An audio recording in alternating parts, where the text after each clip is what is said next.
बिस्मिल्लाहिर्रहमानिर्रहीम। खातिन हज़रात, मैं हूँ अख्तर अब्बास और आप सबको मेरा सलाम पहुँचे। ये जो खूबसूरत सी शर्ट मैंने पहनी है ये ला विसेंजा की तरफ से जनाब उस्मान थानवी और मुस्तासन ने गिफ्ट की और अच्छी खूबसूरत है। उनका कहना है कि ये कपड़ा इटली से आया है। अलबत्ता जो स्टिचिंग और उसका कॉलर साइज़ और बाकी चीज़ें हैं वो मेरी पसंद की हैं। टाई खालिस मेरी अपनी है, ये चॉइस मेरा अपना है और जो मोहब्बत से तोहफ़ा आए उसका शुक्रिया अदा करना चूँकि इंसानों पे वाजिब है। ये चीज़ें छोटी हों या बड़ी, इनका शुक्रिया ज़रूर अदा किया जाना चाहिए। इससे पहले कि आज हम बात करें आज के मौजू पे, मुझे एक आध बात आपसे और भी कहनी है। बहुत से आप में ख़वातीन हज़रात ऐसे हैं कि जो फॉरवर्ड चीज़ें मुझको भिजवा देते हैं। अच्छा, मेरे पास तो आम जो आपके हाथ की लिखी चीज़ें हैं उनको पढ़ने का वक्त भी मुश्किल से निकाल पाता हूँ, तो वो इतना जमा हो जाता है।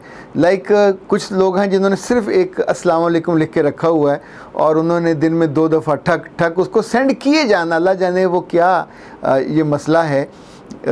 उनसे कभी बात नहीं हुई होगी, कभी उन्होंने सलाम किया नहीं होगा, तारुफ भी नहीं होगा। इसी तौर पे रोज़ाना किसी न किसी जगह से कोई पोस्ट पकड़नी है और वो भेज देनी है। अब जितने जो फ़ोटो आते हैं हमारी टीम इस सबको डिलीट कर देती है, तो आपका वक्त भी ज़ाया होता है, लेकिन उससे ज़्यादा हमें दिक्कत होती है। प्लीज़ मेहरबानी किया करें, इस तरह की चीज़ें हमको ना भेजा करें। जो अपने मोहब्बत से बात करनी है, कहनी है, वो बंदा आप लिख के कर ले, पर फॉरवर्ड शुदा चीज़ें ना भेजें। अच्छा जी, the first the last, I don't know ये क्या नाम है, ये लड़का है या लड़की है मैं नहीं जानता। इन्होंने लिखा है, सर आपका बहुत शुक्रिया, आप बहुत कम वक्त में इतनी अच्छी बातें बता देते हो कि दिल खुश हो जाता है। अब बेटा आप खुश रहो, रब ने जो खुशी आपके वक्त में रखी है, चलें अच्छा है हमारे हाथों आप तक पहुंचती है। सुमेरा उस्मान ने कहा है कि अल्लाह करे आपको जज़ाए खैर मिलती रहे, आपने हमारी ज़िंदगी में आसानी और आसूदगी दी है। मेरे सर, कमर और जहन पे लदे बोझ को आपने उतार दिया है। सुमेरा बहुत शुक्रिया बेटा आपका। रानी ईमान फ़ातिमा ने लिखा है कि आपके समझाने का अंदाज़ सादा मगर दिल पजीर है। अच्छा जुमला है, लफ्ज़ लफ्ज़ जहन में दलील से उतर जाता है। अल्लाह आपको और आपकी फ़ैमिली को इज़्ज़त, मोहब्बत, हिफाजत और सुकून दे, आमीन। रानी बेटा ये जो आपके जुमले हैं दुआ वाले, ये करोड़ों के हैं, इनका अनमोल हैं। बहुत शुक्रिया। जब भी किसी को भी दुआ दें, यकीन माने आपके लिए भी वो सेम मिलती है। किसी की अच्छी गाड़ी देखें, किसी का अच्छा घर देखें, किसी के अच्छे कपड़े देखें, हमेशा दिल से उसके लिए माशाल्लाह कहें, ला हौला वला कुव्वत कहें, अल्लाह उसको बरकत दे, उसके वक्त में करे तो ख़ुद आपके दिल पे भी खुशी उतरती है। ऐसे किसी की अच्छी किताब हो, अच्छा जुमला हो, अच्छी वीडियो हो, अच्छा क्लिप हो, उसको ज़रूर करना चाहिए। हाँ, जिन पे आपको नहीं करना चाहिए, ये जो आजकल हमारी बहुत से छोटे शहरों की और बड़े शहरों की लड़कियों को अपना जिस्म और अपना मोटापा और अपना वजूद टिकटॉक पे दिखाने का और उस पे दिखाने का शौक़ हुआ है, इट्स वेरी अगली। ये बहुत डर्टी ट्रेंड है और उस वक्त तो आप हंसी मजाक में, लेकिन आप सोचिए आप बेच क्या रहे हैं अपने वजूद के। बैक पे आप कैमरा लगा के तो हिप्स और फिर थाइज़, यानी जिस पे कैमरा चल रहा होता है लोग उसको देख के हज़ उठाते हैं। ये कमीनगी होती है, देखने वालों की निगाह में भी वो तमाशाई होते हैं, तमाशबीन होते हैं तवाइफ़ों के। और आप अपना दर्जा एक इज़्ज़तदार अच्छे घर की लड़की से गिरा के उस दर्जे पे चले जाते हो कि जिस पे तवाइफ़ें जाती हैं, और वो भी शायद थोड़ा लिहाज करती हूँ। अभी तो बाज़ दफ़ा ये टिकटॉक देख के इतनी यानी दिल पे इंक़बास होता है, तकलीफ़ होती है कि अगर उस लड़की की माँ मुमकिन है नबीना हो, बाप मुमकिन है बहरा हो और अंधा हो, पर कोई ना कोई तो उसके आसपास दोस्तों में से उसको समझाने वाला, कुछ सुलझी बात बताने वाला हो सकता है कि जो उसकी ज़िंदगी को मज़ीद बर्बादी से, क्योंकि इसके बाद आप फिर गिरते जाते हो, फिर रुकने का कोई सवाल ही पैदा नहीं होता। निमरा फ़ातिमा ने लिखा है कि सर कोई ऐसी वीडियो भी बनाएं जिससे शौहर को मोहब्बत का इजहार करना आ जाए। बीबी ये बड़ा मुश्किल मौजू है। वो जो तरीका या गुर जो मुझसे पूछ के आप उनको बताएंगे और वो खुश हो जाएंगे, वो कभी बराह रास्त आएँ तो शायद उनको बताना और समझाना ज़्यादा आसान होगा। मुनव्वर जमाल ने कहा कि सर अच्छी बात करके दिल खुश कर देते हैं, यही सदका जारिया है जो आपके काम आएगा। बहुत शुक्रिया।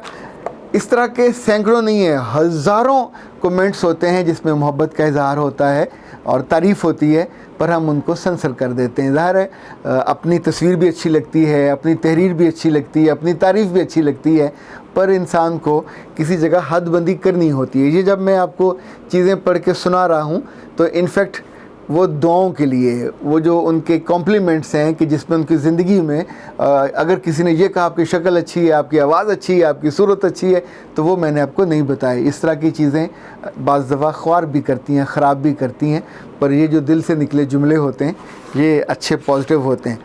अच्छा जनाब, आज का जो इशू जिस पे हम बात करेंगे ये आमना और तहमीना दोनों बहनें हैं, उनकी तरफ से आया। वो कहती हैं कि एक माँ अपने बच्चों से मोहब्बत करने और उनका ख्याल रखने से ज़्यादा अपनी बहन से कैसे ताल्लुक़ निभा सकती है। हमारी माँ ने हमारा मुस्तकबिल दाव पे लगा दिया है। हम जानते हैं कि अपनी मासूमियत की वजह से उन गैर मुखलस लोगों की आलाकार बनी हुई हैं। उन से मुराद खाला लोग हैं, खाला होंगे, मामू होंगे। आमना और तहमीना बेटा, ये आपका नुक्ता निगाह अगर आप मुझे इजाज़त दें तो वन साइडेड है। कहीं ऐसा तो नहीं है कि आपकी माँ आपसे खुश ना हो, आप उसका दिल ना रखते हों, आप उससे मोहब्बत कम करते हों, आप उसकी अतात भी कम करते हों।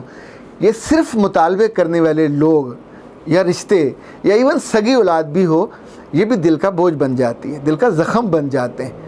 पर वो लोग जो मुतालबे कम करते हैं, मोहब्बत ज़्यादा करते हैं, मुमकिन है बकौल आपके वो गैर मुखलिस हों, पर वो गैर मुखलिस भी इजहार में मुखलिस होंगे जो उन्होंने अपनी बहन का दिल अभी तक जीता हुआ है। आप सोचिए, आपको तो रब ने ज़्यादा मौका दिया है उनके करीब होने का, क्योंकि माएँ आमतौर पे बच्चों की पैदाइश के बाद अपने माँ बाप को और अपनी बहन भाइयों को भूल जाती हैं। उनका रुझान इधर ज़्यादा हो जाता है, मदूद कम। कुछ लोग होते हैं जिनका ये रुझान बाकी रहता है। ये मर्दों में भी होता है। मर्दों में से बाज़ ख़वातीन शिकायत करती हैं कि उनके मियाँ उनकी बीवी पे, अपने बच्चों पे कम और अपने बहन भाइयों पे ज़्यादा तवज्जो देते हैं। पर उसकी वजह होती है, अगर उस घर में वो बड़े बेटे हैं तो उनकी माँ का मान होता है, उनके बाप का मान होता है कि हम कमज़ोर हैं, हमारी माली हालत कमज़ोर है, तो हमारा बड़ा बेटा जब जवान होगा, ये कमाएगा, तो फिर बहनों की शादी भी करेगा, भाइयों पे ख़र्च भी करेगा। तो बिस्मिल्लाह, जुग जुग करना चाहिए। तब तक आपकी शादी नहीं हुई होती और आप उन पे ख़र्च करते हैं, घर भी बनाते हैं, घर चलाते हैं।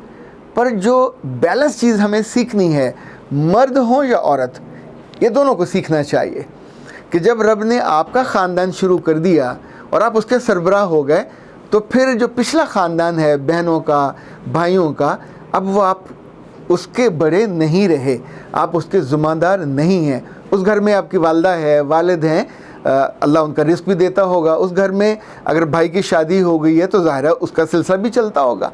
तो आप अपनी पोजीशन पे रहिए, अपने मुकाम पे रहिए।